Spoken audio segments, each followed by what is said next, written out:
The Waltz by Czerny starts off in the C 5-finger scale with our left hand down here on bass C and our right hand up here in treble C.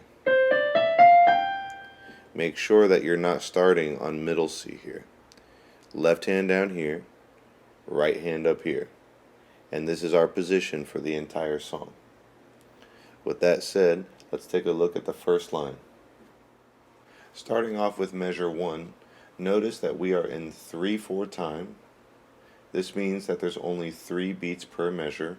And remember, waltzes are always in 3/4 time. So if you ever hear a song called a waltz or maybe a minuet is just another way of saying a song that's in 3/4 time. We're also starting very soft. And notice that we start with hands playing at the same time. But for now, let's just take a look at the right hand and the first 2 measures. If you need to name all the notes, go ahead and do so. But I would recommend that you name the first note and then you place the finger numbers above the rest of the notes. I would strongly encourage you to start reading finger numbers and leave the note naming off to the side. So here I have all the finger numbers and the note names placed above and below the notes, as they should be in your music if you need it. So let's go ahead and take a look at the first 2 measures, right hand only. Remember that the right hand is starting in treble C, way up here, and we're going to start on finger 3, and since we're in C position, our third finger is going to be on E. So here we go. First 2 measures. 1, 2, 3. Ready, set, go.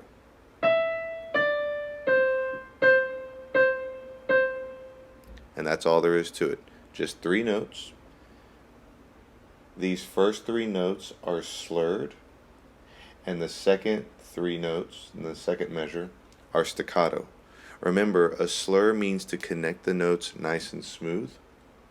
Staccatos mean to pop off the notes.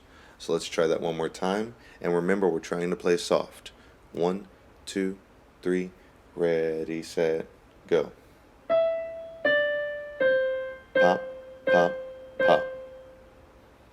Now let's take a look at what the left hand's doing. Left hand is down here in bass C. So we're just going to hold that dotted half note for 3 counts, starting on C. Ready, set, go. 1, 2, 3. Now E, 2, 3. That's all there is to it. The left hand throughout the entire song just has dotted half notes. So let's try to put hands together. When we put hands together, make sure that you start each measure at the same time. So nothing like this or like this. Together. Practice starting your hands together and you'll be just fine. So 1, 2, 3, ready, set, go. Pop, pop, pop. Now in that second measure, my right hand is popping, but my left hand still needs to hold. A lot of young piano students will see the staccato and their right hand will pop off the keys and they will automatically take their left hand off the keys as well. We don't want to do that.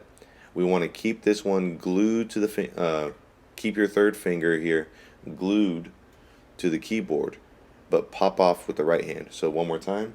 1, 2, 3, ready, set, go. Pop, pop, pop. The next 2 measures, we have the exact same pattern or articulation. We have 3 notes that are descending, F, E, D, and then we're going to pop that D 3 times in the last measure. The right hand is playing a G with its thumb, or sorry, the left hand is playing a G with the thumb, and then moving down to an F, which our second finger should be on. So let's just do the right hand 2 times. Starting on 4th finger on F. 1, 2, 3, ready, set, go. Make sure you connect, then pop, pop, pop. One more time. 1, 2, 3, ready, set, go. And pop, pop, pop. Make sure on this one that you don't pop that last note of the slur. We pop it starting in the next measure. So it shouldn't be 4, 3, pop, pop, pop, pop. We don't want to make it sound like there's 4 staccato Ds. We only want 3 staccato Ds. So 4, 3, 2, pop, pop, pop. Now the left hand, it's only playing G with the thumb, and then it steps down to F. Now let's do it all together. Make sure you start each measure at the same time, and hold those dotted half notes even when the right hand is moving. 1, 2, 3, ready, set, go.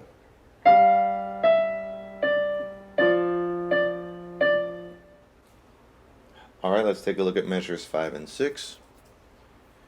Our right hand first, we are starting with our 5th finger. Now notice we had a pattern in the first line where we would have 3 slurred notes, and then they would pop. And then 3 slurred notes, then 3 pops. Now starting in measure 5, we have 3 pops first, and then 3 slurred notes. This is called an inverse. It's a if you want to be technical, it's called a motivic inverse. The motif is a musical pattern, and in that the first musical pattern was 3 slurred notes, 3 pop notes, 3 slurred notes, 3 pop notes. Now we're inverting it, or we're switching it around, and so we're inverting the motif. So now we have 3 pop notes, and then we have 3 slurred notes. So, something interesting in case you wanted to know, but it's not really relative to have that information in order to play the song. So, again, we have 3 popped Gs, and then we start on that G and walk it down. G, F, E. Now let's take a look at the left hand.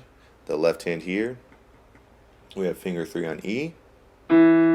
Hold that for 3 counts, and then we drop down to our pinky on C. And that's all there is to it.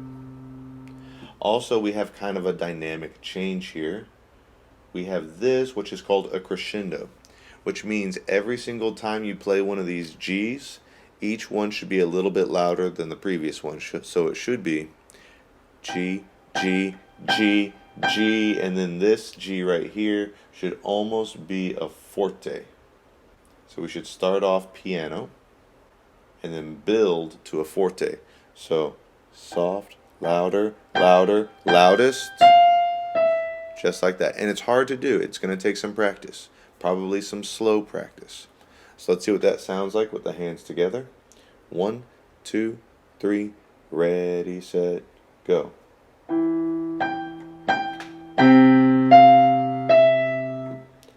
Now I did something right there that I probably shouldn't have done. I made this C really, really loud. Now remember, whenever we're playing a song like this, the left hand is the background music. It shouldn't be really heard, it should be felt. So we should keep the left hand always underneath the right hand, volume-wise. So let's see if we can play that, or let's see if I can play that again and give you a better demonstration. Here we go. 1, 2, 3, ready, set, go. Soft, louder, louder, loudest. I think that was much better. My left hand stayed soft while my right hand grew. Okay, moving on to the next 2 measures. And now we have a decrescendo. So we're starting loud, and then we're going to get soft. And this one completely breaks the motif or the pattern that we've set up the entire time. Now we don't have any staccatos, we just have 4 slurred notes. So let's take the right hand, starting nice and loud. 1, 2, 3, ready, set, go. E, F, D, E. One more time. E, F, D, E. And then the left hand, starting on G. and then it drops to C. And I probably played that left hand too loud, sorry. It should be G and then C. The left hand really should stay piano the entire time in this song. The right hand is the star. The left hand, it's the backup singers. And the backup singers should never outshine the star. Okay, so hands together. 1, 2, 3, ready, set, go. One more time.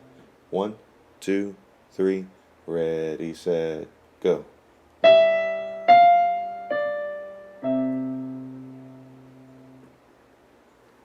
Now moving on to the next two lines, I am not going to go over them in great detail like I did the first two lines, because if you notice, it's repeating. So we have those three notes starting on E, right here, E, D, C, C, C, C, and then it pops. It's exactly what we had in the first line. And then it does the exact same thing here, three notes, starting on F, and then moving to D and popping that 3 times. The left-hand notes are the exact same. We have a C going up to an E, and then up to a G, and then back to an F right here on finger number 2. One ends on a higher note because questions always rise up, and the second part, which is exactly the same as the first, ends on a lower note, and in this case it would be C. So if you take a look at measures 7 and 8, we end on an E, da da da, end on E, and then in measures 15 and 16, we do the exact same thing, except we're going to end lower. We're going to end on C. And end on C. Everything else is the exact same, but this is just our question and answer. So you could even put this. So there's our answer, and up here is our question. If you want to put that in your music so that you can see the difference.